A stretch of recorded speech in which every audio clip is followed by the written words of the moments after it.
Tiger Woods' 2000 swing is potentially the best swing of all time. He absolutely dominated in 2000. So what we're going to do is have a look at his swing in detail, see what he did, and also see if there's anything that you at home can copy in your swing and try and emulate that Tiger 2000 look. So we'll start off with down the line at setup and face on.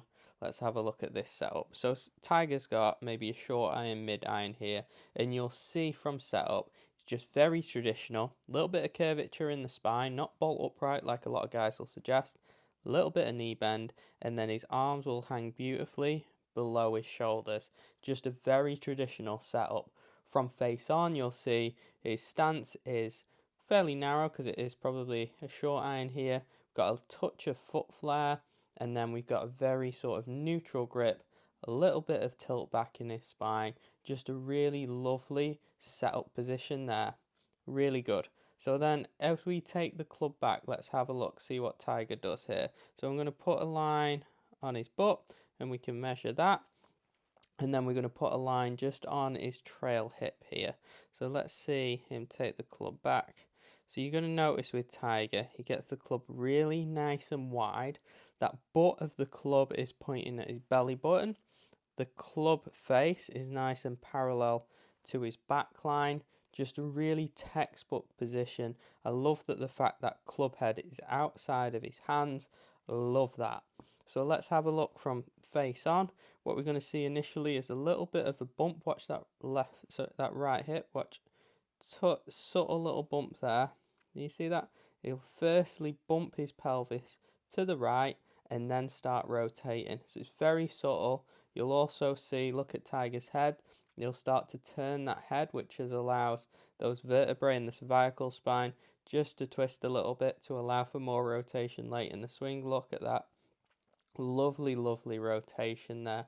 Just a very textbook Butch Harmon style takeaway where the hands are nice and wide.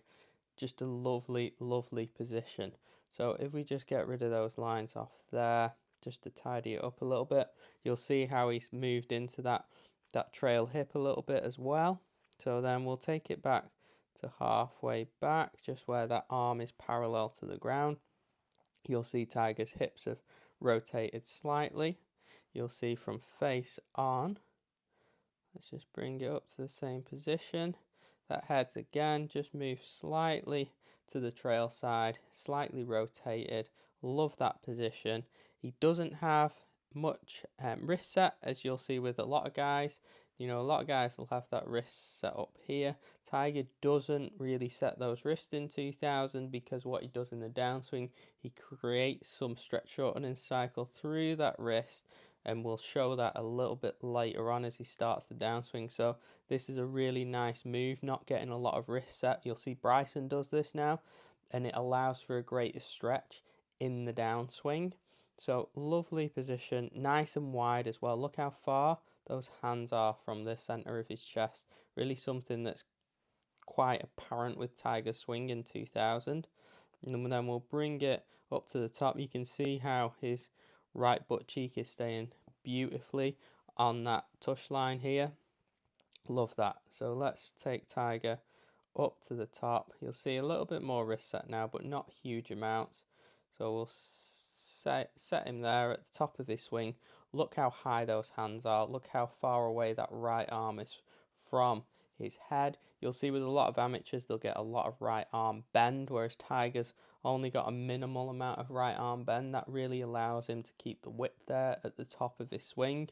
You'll see from down the line that right arm is nicely sort of tucked. It's not flying out. You'll see in more recent swings that right arm does tend to get a little bit more outside just because he's not got that mobility there in his spine to rotate as much, so he has to let that right arm flare out a little bit more to allow him to get the club head to the top. So lovely position there. Look at that club face, nice and neutral. Wrist just really nice and neutral, not too much cupping, not too much bowing, as you might have seen in sort of 2004 when he tried to go under Hank Haney. He had a little bit more bow, just really sort of neutral. Now I want to look a little bit of transition. You'll see Tiger, you'll see that, can you see that subtle move? left almost as the club, he sort of pauses it in the top in 2000, pauses as he's moving back, pauses, and then just has a little bump to that left side. Can you see that? Just a little bump. So what's happening is that pelvis is moving left and it's also moving down. So can you see that? Left and down, left and down. Look, the head does the same thing, thorax does the same thing. Everything moves left and down. What he's doing is he's really loading that lead side, loading the ground, and that's going to push back later. You see from down the line, look, down. You see that move down, down with, he's creating a lot of compression through that rib cage, through the pelvis, through the ground. Look, down, boom. And you'll also note, look at that touch line, look at his butt, look how his left hip starts kicking back now. Or right hip, you'll see from down the line, look, boom. Increases that knee flex. I'll just get rid of all these lines because he's looking a bit messy. Increases that knee flex, and you'll see just a lovely position. We'll get to just the same position on both, where the hands are, well, the shaft is at parallel to the ground, and you'll see there the hands are beautifully in front of the chest, or in the middle of the chest, like right on those buttons on his polo shirt. That right arm, so that right elbow is lower than the left elbow. You can see from face on just slightly that right elbow appearing. That's a great way of maintaining that angle and that lag. His hands, like I said, in the middle of the chest, which, you know, some guys are a little bit like Rory's, a little bit more out here. It's just a very efficient way of hitting the ball very straight. You'll see that shaft isn't particularly shallow. Some guys like the shaft a little bit more down here. Tiger's a little bit steeper, so you don't see as much body rotation later in the downswing. But I mean, what a move that was. He hit fades, hit draws. He was, what, the longest driver in 2000, was it? And the second straightest. Like, that's unheard of. That's why he gained so many strokes on the field. So you see, bring him down. He's again moving that pelvis. Pelvis moves down and to the left. We'll bring him same position. Look how he's loading that club still. He's got, like I say, the shaft is sort of bisecting in between his right forearm and his left forearm.